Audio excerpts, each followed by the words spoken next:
उंडरपुर एक छोटा सा गांव था। गांव के किनारे एक पुराने से घर में रवि अपनी माँ सरस्वती के साथ रहता था। रवि बहुत मेहनती था।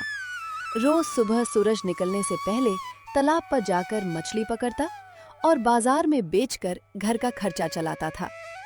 लेकिन इतनी मेहनत के बाद भी घर की हालत ज्यादा अच्छी नहीं थी। एक दिन रवि घर आया तो उसने देखा कि उसकी माँ जोर जोर से खांस रही थी। माँ, क्या हुआ? आपकी तबीयत ठीक नहीं लग रही। कुछ नहीं बेटा, बस थोड़ा बुखार है। नहीं माँ, आपका शरीर तो बहुत गर्म है। पैसे मत खर्च करना बेटा। आपसे बढ़कर मेरे लिए कुछ नहीं है माँ। मैं अभी डॉक्टर को बुला कर लाता हूँ। रवि घबराकर घर से बाहर भागा।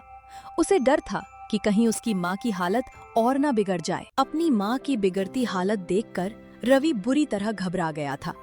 उसे बस एक ही उम्मीद दिखाई दे रही थी, डॉक्टर।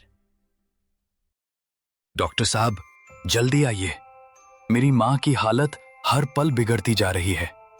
ठीक है, चलकर देख लेता हूँ, लेकिन इलाज तभी होगा जब पैसे होंगे। रवि को लगा कि अब उसकी माँ बच जाएंगी, लेकिन उसे नहीं पता था कि असली मुश्किल अभी बाकी थी। डॉक्टर साहब, यही मेरी माँ है। कृपया इन्हें बचा लीजिए। डॉक्टर साहब, मुझे बहुत कमजोरी लग रही है। बीमारी गंभीर है, इलाज तुरंत शुरू करना होगा। तो दवा दे दीजिए डॉक्टर साहब। दवा मिल जाएगी, लेकिन उसके लिए पैसे लगेंगे। कितने पैसे? 5,000 रुपए। 5,000 रुपए?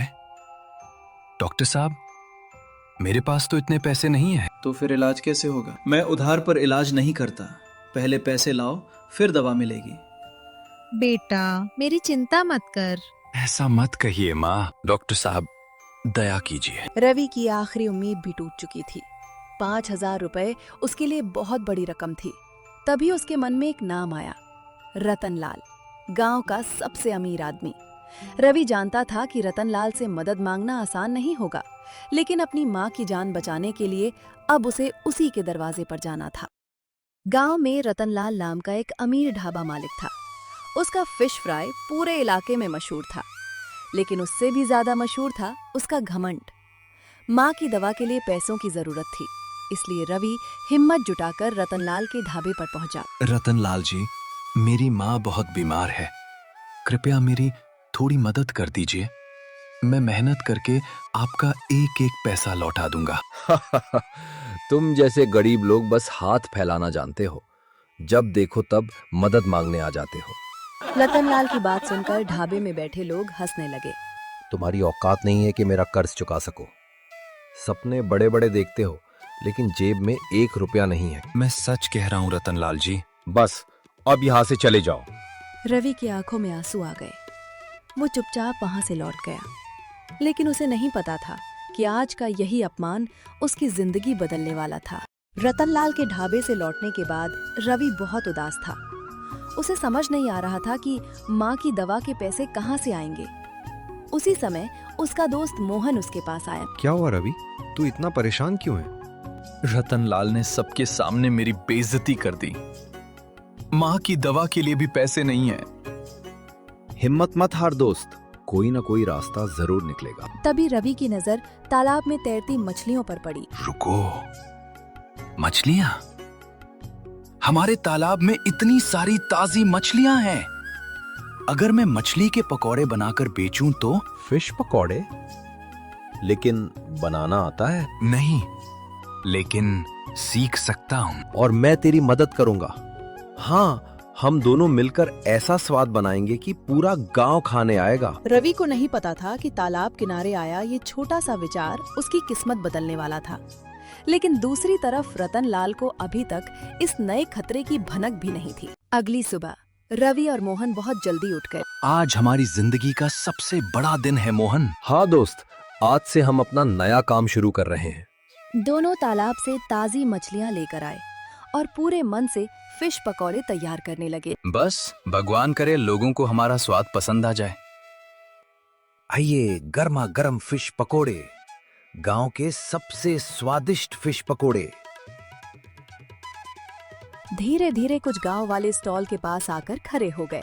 रवि, एक प्लेट फिश पकौड़े देना। जी भैया, अभी लाया। अरे, ये क्या है? क्या हुआ भैया, पकौड़े अच्छे नहीं लगे? नहीं रवि, इनमें स्वाद की कमी है, मसाले भी ठीक नहीं है। मैंने तो पूरी मेहनत से बनाए हैं। मेहनत अपनी जगह है, लेकिन रतनलाल के फिश पकौड़ों जैसा स्वाद इनमें नहीं है। माफ करना, मैं आगे से रतनलाल की दुकान पर ही जाऊंगा। लगता है मेरी किस्मत ही खराब है। उस रात रवि बहुत उदास था। दिन भर की मेहनत के बाद भी उसके फिश पकौड़े लोगों को पसंद नहीं आए। शायद रतनलाल सही कहता था, मैं कभी सफल नहीं हो पाऊंगा। ऐसी बातें मत करो बेटा, तुम्हारे पिता भी शुरुआत में कई बार असफल हुए थे। पिताजी भी? हाँ बेटा, लेकिन उन्होंने कभी हार नहीं मानी। इतना कहकर सरस्वती अपने पुराने संदूक के पास गई। वो वहां से एक पुराना लकड़ी का डिब्बा निकाल कर लाई। माँ, इस डिब्बे में क्या है? ये तुम्हारे पिता की सबसे कीमती निशानी है। रवि ने धीरे धीरे डिब्बा खोला। अंदर एक पुरानी डायरी रखी हुई थी। इसमें तुम्हारे पिता की खास फिश मसाला रेसिपी लिखी हुई है। तुम्हारे पिता के फिश पकौड़े पूरे इलाके में मशहूर थे। अगर तुम ये रेसिपी इस्तेमाल करोगे तो शायद तुम्हारी किस्मत बदल जाए। माँ, मैं कल ही इस रेसिपी से पकौड़े बनाऊंगा। अगली सुबह रवि सूरज निकलने से पहले ही उठ गया। उसके मन में एक नई उम्मीद जाग चुकी थी। वाह, ऐसी खुशबू तो मैंने पहले कभी नहीं सूंघी। लगता है पिताजी की रेसिपी सच में खास है। आ जाइए, गर्मा गर्म फिश पकौड़े। पहला ग्राहक पकौड़ा उठाकर खाने लगा। रवि और मोहन उसकी तरफ उम्मीद भरी नजरों से देखने लगे। वाह, इतने स्वादिष्ट फिश पकोड़े मैंने पहले कभी नहीं खाए। रवि, कल से 2 प्लेट तैयार रखना। धन्यवाद, मैं हमेशा अच्छा खाना ही दूंगा। देखते ही देखते रवि के सारे फिश पकौड़े बिक गए। शाम तक उसके पास पहले से कहीं ज्यादा कमाई हो चुकी थी। माँ, आज सारे पकौड़े बिक गए। मैंने कहा था ना बेटा, मेहनत कभी बेकार नहीं जाती। रवि बहुत खुश था, लेकिन उसे नहीं पता था कि उसकी बढ़ती सफलता किसी को बिल्कुल पसंद नहीं आ रही थी। और वही इंसान अब रवि के खिलाफ एक खतरनाक साजिश रचने वाला था। रवि के फिश पकौड़ों की चर्चा अब पूरे गांव में होने लगी थी। हर दिन उसकी दुकान पर ग्राहकों की भीड़ बढ़ती जा रही थी। ये देखकर रतनलाल के मन में जलन पैदा होने लगी। ये कैसे हो सकता है? एक गरीब लड़का मेरे ढाबे से ज्यादा कमाई कैसे कर सकता है? मालिक, लोग कहते हैं कि रवि के पकौड़ों का स्वाद बहुत अच्छा है। चुप रहो, जरूर इसके पीछे कोई राज है। अब क्या करेंगे मालिक? अगर रवि का धंधा बढ़ सकता है तो उसे बर्बाद भी किया जा सकता है। रतनलाल के मन में एक खतरनाक साजिश जन्म ले चुकी थी। आखिर रतनलाल क्या साजिश रच रहा था? क्या रवि उसके जाल में फंस जाएगा या फिर सच की जीत होगी?